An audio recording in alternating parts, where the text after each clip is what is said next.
সূরা ফাতিহা ৭ বার পড়ে পানিতে ফু দিলে কি হয় জানলে আপনি অবাক হয়ে যাবেন।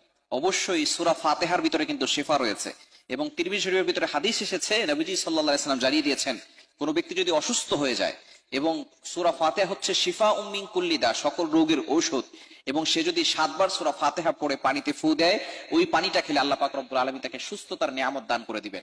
এই কোরআনের ভিতরে কিন্তু আল্লাহ তাআলা শিফা দিয়েছেন। আল্লাহ তাআলা পবিত্র কোরআনুল কারীমের ভিতরে নিজেই বলে দিয়েছেন, 15 নম্বর পারার 9 নম্বর পৃষ্ঠার 2 নম্বর লাইন, সূরা বানী ইসরাঈলের 82 নম্বর আয়াত আল্লাহ বলছেন, অনুনাজ্জিলু মিনাল কোরআন মা হুয়া শিফাউন ওয়া রাহমাতুল লিল মুমিনিন। আমি আল্লাহ তাআলা মুমিনদের জন্য এই কোরআনটাকে রহমত স্বরূপ, শিফা স্বরূপ নাজিল করে দিয়েছি। সুবহানাল্লাহ বিহামদি। এজন্য অবশ্যই এই কোরআনের ভিতরে শিফা রয়েছে। আপনার যদি ইয়াকিন থাকে, বিশ্বাস থাকে, অবশ্যই আপনি কোরআন থেকে উপকৃত হতে পারবেন।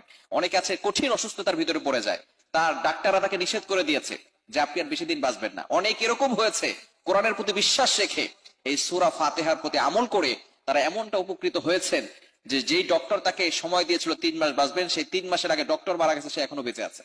এরকম ঘটনা অনেক রয়েছে। সুতরাং আল্লাহ তাআলা যদি কাউকে সুস্থ করে দেন এবং তাকে বাঁচিয়ে রাখতে চান, দুনিয়ার সকল শক্তি মিলেও তাকে দুনিয়া থেকে বিদায় করতে পারবে না। এজন্য শিফা রয়েছে কোরআনের ভিতরে। এটা আমার নিজের চাক্ষুষ প্রমাণিত। একবার আমার পাশে একজন হঠাৎ করে অসুস্থ হয়ে পড়েছে, তার পেটের ভিতরে এমন ব্যথা শুরু হয়েছে, আমি তাকে 1 গ্লাস পানির ভিতরে সূরা ফাতিহা ৭ বার পরে ফু দিয়েছি।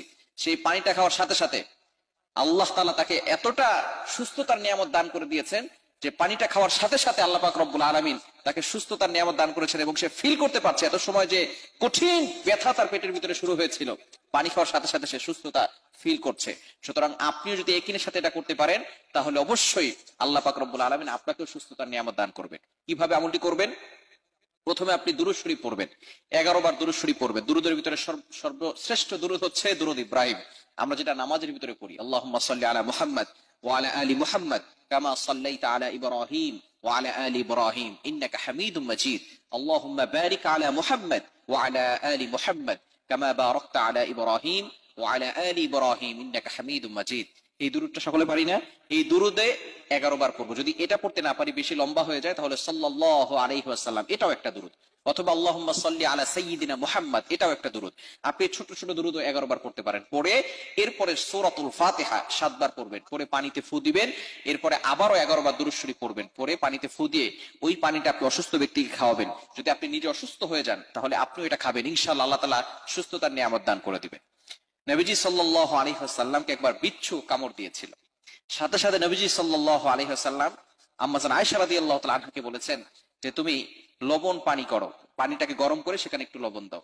নবী সাল্লাল্লাহু আলাইহি ওয়াসাল্লাম সেখানে পানি ঢালতে বলেছেন, ঢালছেন আর সূরা ফাতিহা পড়ে ফু দিচ্ছেন। পানি ঢালা শেষ, সূরা ফাতিহাও পড়া শেষ, সাথে সাথে নবী সাল্লাল্লাহু আলাইহি ওয়াসাল্লামের ব্যথাও শেষ হয়ে গিয়েছে।